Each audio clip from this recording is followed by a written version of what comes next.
Assalamualaikum warahmatullahi wabarakatuh.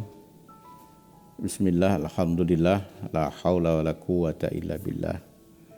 Allahumma salli ala Sayyidina Muhammad wa ala alihi wa sahbihi kama la nihayata li kamalika wa adada kamali. Santri, wali santri, pemirsa juga subscriber, apa kabar Anda hari ini? Saya yakin dan saya selalu berharap hari ini menjadi hari yang terbaik dengan menambah ilmu, menambah amal, menambah keterampilan, kegiatan apapun yang kita lakukan di bulan suci Ramadan dalam keadaan puasa, insya Allah akan menambah keberkahan dan limpahan rahmat. Amin Allahumma amin. Sakit itu adalah kondisi yang tanpa kita sadari tidak menyenangkan. Walaupun secara hakikat sakit itu menyadarkan tentang kita, tentang arti penting anugerah sehat. Yang kedua, sakit itu ketika kita terima dengan ridho menjadi salah satu penghapus kesalahan dan dosa-dosa kita. Bahkan termasuk ketika kita tertusuk duri, itu juga bagian dari cara Allah untuk menghapus kesalahan-kesalahan kita yang sering tidak kita sengaja maupun yang kita sengaja. Penyakit itu juga ada bermacam-macam. Ada penyakit zahir dan kita ketahui itu banyak jenisnya. Yang baru kita lewati, COVID-19 mengajarkan kepada kita betapa dahsyatnya penyakit COVID-19, sehingga banyak orang-orang yang kita kenali, bahkan saudara kita, bahkan orang-orang terdekat kita wafat karena disebabkan oleh penyakit yang satu ini. Kemudian ada penyakit yang ada di dalam hati kita. Setiap penyakit ya mesti harus kita hadapi dan coba kita sembuhkan. Karena kita kalau tidak bisa menghadapi dan menyembuhkan penyakit, justru seringkali mengantarkan seseorang pada rapuhnya keimanan, pada lemahnya keyakinan, dan kadang-kadang karena dia sakit berkepanjangan, kemudian kehilangan harapan, ujungnya malah bunuh diri. Naudzubillah, summa naudzubillah. Penyakit hati ada bermacam-macam, dan salah satu penyakit hati yang sangat dahsyat adalah hasud atau iri. Penyakit ini adalah respon terhadap anugerah yang diberikan Allah kepada orang lain. Ada orang lain mendapatkan karunia, kemudian kita ikut senang, ikut berbahagia, ikut mengucapkan alhamdulillah. Ini kondisi hati yang sehat.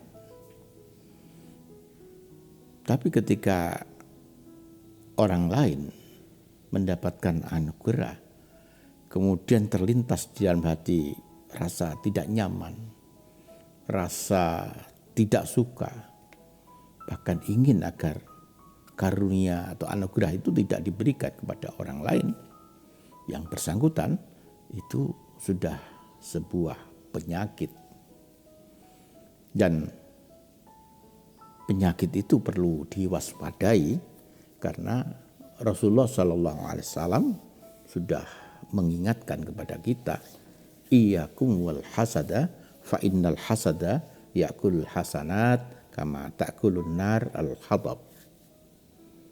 Kata Nabi SAW, hati-hati tentang iri, hati-hati tentang hasud, karena hasud ini bisa menghabiskan kebaikan sebagaimana api menghanguskan kayu bakar. Para santri wal santri pemirsa juga subscriber, tapi ada keinginan untuk mendapatkan karunia kepada orang lain yang dibolehkan. Pada prinsipnya anugerah itu bermacam-macam, dan setiap anugerah itu ada rahasianya masing-masing. Satu anugerah yang diberikan Allah kepada seseorang tidak selalu cocok diberikan kepada orang lain.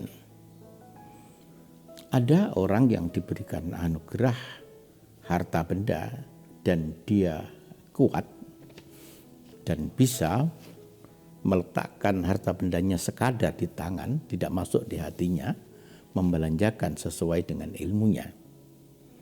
Tapi ada juga yang diberikan anugerah harta yang kemudian menjadi lalai, kemudian tumbuh penyakit di dalam hatinya, takabur, menganggap diri orang paling hebat, segala sesuatunya bisa disesuaikan dengan harta. Ini berarti tidak kuat. Pada prinsipnya orang harus menerima anugerah yang diberikan kepada masing-masing, dan jangan berkeinginan untuk meraih anugerah yang disampaikan Allah kepada orang lain, karena hal yang seperti itu belum tentu kita sanggup untuk menanggung anugerah itu. Karena kalau anugerah tidak disyukuri, itu akan menjadi malapetaka dan terancam siksa. Tapi ada dua anugerah yang kita boleh menginginkan ketika anugerah itu diberikan kepada orang lain. Yang pertama adalah ketika kita melihat seseorang diberikan ilmu, kemudian dengan ilmu itu dia mengamalkannya dan kemudian mengajarkannya kepada banyak orang, kita boleh menginginkan anugerah itu.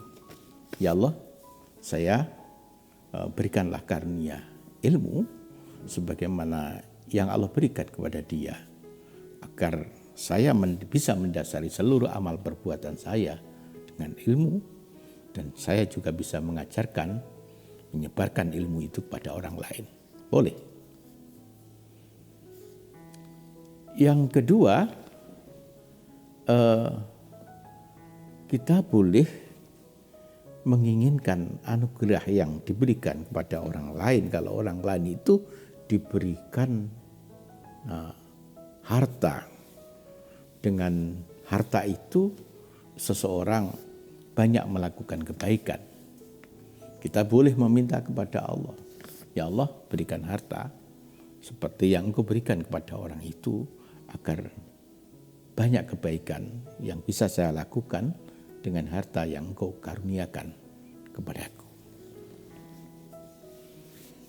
Dalam redaksi yang lain, Rasulullah SAW juga dawuh, boleh kita menginginkan anugerah yang diberikan pada orang lain ketika orang lain itu diberikan Al-Quran. Dengan Al-Quran itulah dia bangkit di tengah malam